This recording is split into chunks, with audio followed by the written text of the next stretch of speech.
Good afternoon, students. This is Deepak Upadhyay, your chemistry teacher. So, class 9, I am here with the new video on chemical changes and reactions. Okay? In the previous video, we have discussed about chemical changes and the condition necessary for changing the chemical reactions. Okay? Now, today we are going to discuss about characteristics of chemical reaction. Okay? In chemical changes, some changes are there which can be observed easily. And what are those changes we are going to discuss about that only. Like the first change we observe, that is evolution of gas. Evolution of gases. During the chemical changes, evolution of gas. This is the first change that are quietly observed. In many chemical reactions, when they are changing, okay, one of the major product is gas. तो that is the first characteristic evolution of gas. Like अगर हम बात करें definition की, sorry एक reaction में example से समझिए इसको. So when zinc is reacted with sulphuric acid, when zinc is reacted with sulphuric acid, it is converted into zinc sulfate and one gas releases. The name of gas is S2. ठीक है, here zinc was in the form of solid and here this is in the form of liquid.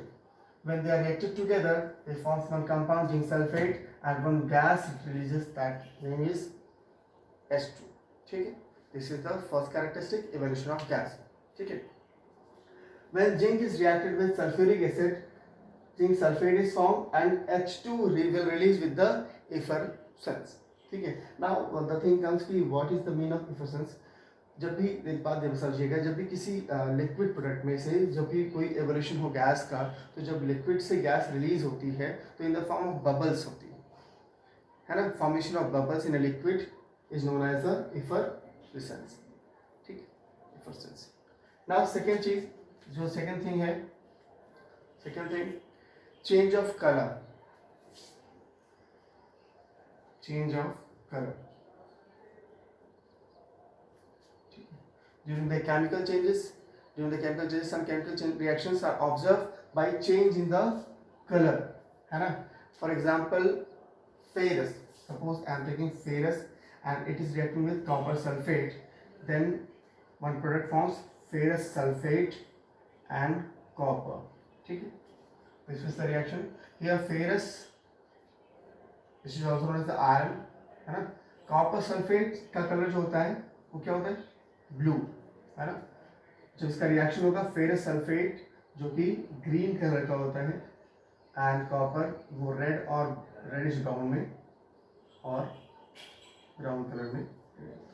तो change of colour में आपने देखा कि it was in the blue colour and it is converted to green colour. ठीक है, समझ में आया. अब the next thing, formation of precipitate. Formation of precipitate.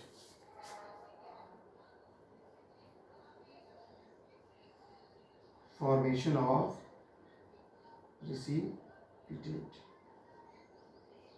Formation of precipitate. Certain chemical reactions that are characteristic by when they reacted together, one precipitate is formed, है ना, by the formation of insoluble salt. कोई भी insoluble thing जो उसमें वो है produce होती है, insoluble solid प्रोड्यूस होता है जब केमिकल रिएक्शन होती है, तो उस तरीके के फॉर्मेशन को हम क्या कहते हैं, फॉर्मेशन ऑफ प्रेसिपिटेट कहते हैं. ठीक है, लाइक अगर मैं एग्जांपल के तौर पे समझाऊं, सिल्वर नाइट्रेट मैंने लिया, I have taken silver nitrate which is going to react with the sodium chloride,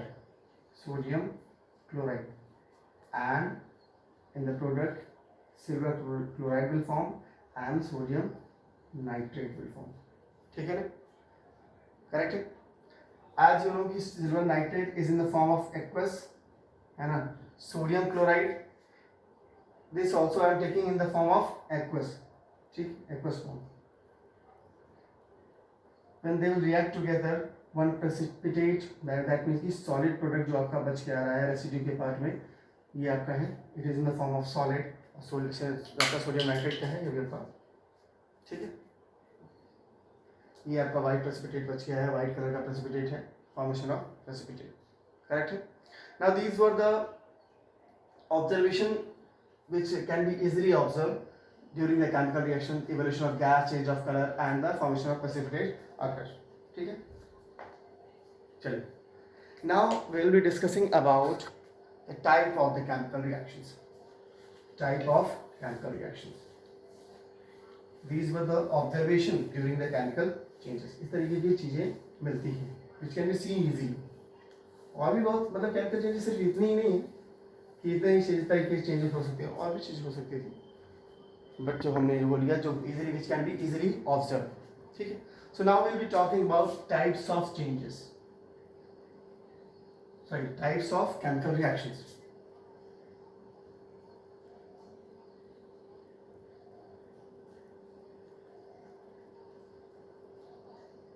ठीक है. Types of chemical reaction. First type is direct combination. Direct combination which is also known as the synthesis. ठीक है, जिसको हम और किस नाम जानते हैं, synthesis. When any reactant, suppose that A is reacting with any reactant B, then they are combined together and form a new compound which is known as AB. जब दो reactant थे और वो दोनों कंबाइन होकर एक प्रोडक्ट बना रहे हो नया, तो उसको हम क्या करें, डायरेक्ट कॉम्बिनेशन ऑफ रिएक्शन. ठीक है. Like when carbon is burn in the presence of oxygen, one gas releases, the name of the gas is carbon dioxide. ये यू कैन सी दैट ये दोनों कंबाइन हुए हैं, तो ये किस तरीके का रिएक्शन है, डायरेक्ट कॉम्बिनेशन. ठीक है. Next one is decomposition.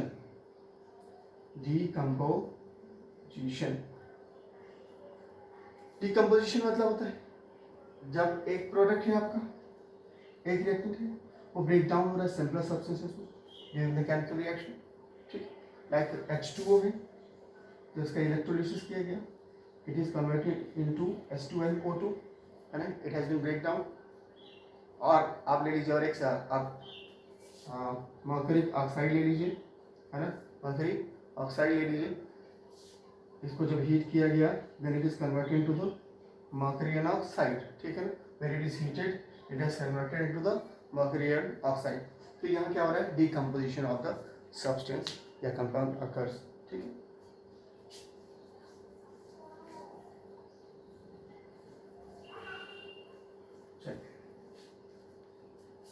Now one thing comes कि थर्मल डिकम्पोजिशन क्या होगा. इसमें एक चीज पूछी जाती है कि what do you mean by thermal decomposition. Thermal decomposition is basically a type of the chemical reaction in which our decomposition occurs with the help of heat. जैसे मैंने अभी एक रिएक्शन लिखी थी ना, जब मैंने इसको हीट प्रोवाइड किया मर्करी ऑक्साइड को, तो वो कन्वर्ट हो गया मर्करी एंड ऑक्सीजन. ठीक है ना. तो ये थर्मल मतलब हीट की वजह से जो आपका एनर्जी जो ब्रेक डाउन हो रही है, डिकम्पोजिशन हो रहा है, that is known as the thermal decomposition. ठीक है. चलिए नेक्स्ट आप देखते हैं, that is displacement. Displacement reaction, this is the third type. Displacement reaction क्या होता है? बेसिकली डिस्प्लेसमेंट रिएक्शन क्या होता है, it is in the chemical process in which active metal, जो हाईली एक्टिव मेटल है, वो किसी कंपाउंड से उसके से लेस रिएक्टिव मेटल को क्या करता है, डिस्प्लेस कर देता है. उसके पहले हमें समझना पड़ेगा एक्टिविटी सीरीज क्या होती है. What you mean by activity series. Activity series जो होती है, basically it is the activity series basically क्या है, it is a series in which metals are arrange in the form of their reactivity. ठीक है. एक ऐसी सीरीज जिसमें मेटल्स को अरेंज किया गया है अकॉर्डिंग टू देयर रिएक्टिविटी. जो सबसे हाईली एक्टिव मेटल है उसको टॉप पे रखा गया और उससे कम वाले को उससे नीचे, उससे कम वाले को उससे नीचे. It is given in your book. आप एक बार इसको लर्न कर लीजिएगा कि सबसे हाईली मेटल से पोटेशियम होता है, एस्ट्रोन, सोडियम एंड ऑल, है ना. तो हाईली एक्टिव मेटल्स जो होते हैं किसी कंपाउंड से उनको क्या करते हैं, किसी कंपाउंड से उनके से लेस रिएक्टिव मेटल्स को डिस्प्लेस कर देते हैं. That is known as the displacement reaction. इसको आप समझेंगे with the help of the reaction तो ज्यादा अच्छे तरीके से समझ में आएगा. लाइक सपोज दैट मैं बात कर रहा हूँ कि when copper sulphate is reacted with zinc. ठीक है ना. ये यू कैन सी कि कॉपर और जिंक में, यहाँ पे भी ये मेटल है. ठीक है. जिंक अगर आप उस एक्टिविटी सीरीज में देखोगे तो zinc is more reactive than copper. ठीक है. Zinc is more reactive than copper. तो zinc is displacing copper from its compound. Then the formation का जिंक सल्फेट इज कॉपर. ठीक है. तो जिंक ने क्या किया, जिंक ने डिस्प्लेस कर दिया अपने से लेस रिएक्टिव मेटल को फ्रॉम इट्स कंपाउंड फॉर्मेशन के साथ बनाया जिंक सल्फेट। तो इसको हम क्या कहते हैं, डिस्प्लेसमेंट रिएक्शन। समझ में आ रहा है? जैसे ए बी रिएक्शन कर रहा है सी से, सी ज़्यादा रिएक्टिव है ए से, तो उसको डिस्प्लेस कर देगा और वो कुछ फॉर्मेशन करेगा। ठीक है, this is the displacement reaction. Now will be talking about the double displacement reaction, है ना। हम लोग बात करते हैं double displacement reaction. Double displacement reaction क्या होता है? This is the type of the chemical change in which two compounds in a solution react to form two new compounds by mutual exchange of radicals। यहाँ पे भी displacement होना है, लेकिन दो कंपाउंड्स रिएक्ट करके नए दो कंपाउंड बना रहे हैं, लेकिन आपस में उन्होंने क्या किया, अपने रेडिकल्स को एक्सचेंज कर लिया। ठीक है, लाइक अगर मैं बात करूँ इसको, A B plus C D is reacting together and C and A exchange its position. अगर उसमें उन्होंने अपनी वो चेंज कर ली और उन्होंने ये बनाया, सपोज की A D plus B C, ठीक है, ए डी प्लस सी, तो ये आपका डबल डिस्प्लेसमेंट का रिएक्शन है। This is the type of the chemical change in which two compounds in a solution react to form two new compounds by mutual exchange of radicals। ठीक है, दोनों ने अपने म्यूचुअल एक्सचेंज कर लिया है रेडिकल्स को। ठीक है, ये दो टाइप की होती है बेसिकली, ये दो टाइप की होती है। एक होता है आपका बेटा प्रेसिपिटेट टाइप, दूसरा है न्यूट्रलाइजेशन टाइप। ठीक, एक होता है precipitate type, as I told you earlier also कि प्रेसिपिटेशन में क्या होता है, precipitation reaction is the type of the reaction in which it is characteristics by formation of insoluble solid। ठीक है, insoluble solid बनता है। फॉर एग्जांपल आप ले लीजिए बेरियम क्लोराइड और सोडियम सल्फेट को, barium chloride and sodium sulphate. I have taken two compounds, sorry, they are reacting together, then there is the formation of barium sulfate and sodium chloride, barium sulfate and sodium chloride। They are not balanced, मैं सिर्फ आपको वो समझा रहा हूँ, balance नहीं किए हैं। ठीक है, यहाँ barium chloride and sodium sulfate are reacting together, there is a precipitate of white color formed, white precipitate forms। ठीक है, तो यहाँ पे डबल डिस्प्लेसमेंट आप देख ऑब्जर्व कर पा रहे होंगे, sodium and barium is displacing its position, है ना, एंड वन प्रेसिपिटेट फॉर्म्स, जो क्या कहला रहा है, व्हाइट प्रेसिपिटेट है, इसको बेरियम सल्फेट कह रहे हैं। तो एक टाइप आपका डबल डिस्प्लेसमेंट है, क्या आपने पढ़ा, that is precipitate type. Second type हम पढ़ लेते हैं, दैट इज न्यूट्रलाइजेशन टाइप, है ना। When any base is reacting with any acid, there is the formation of salt and water.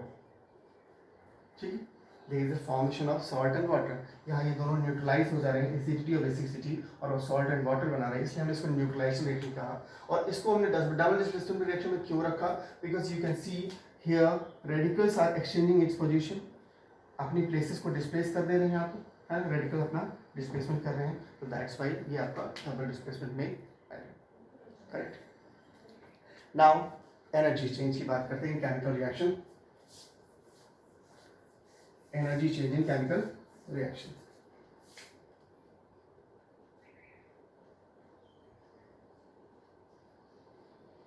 Energy change in chemical reaction.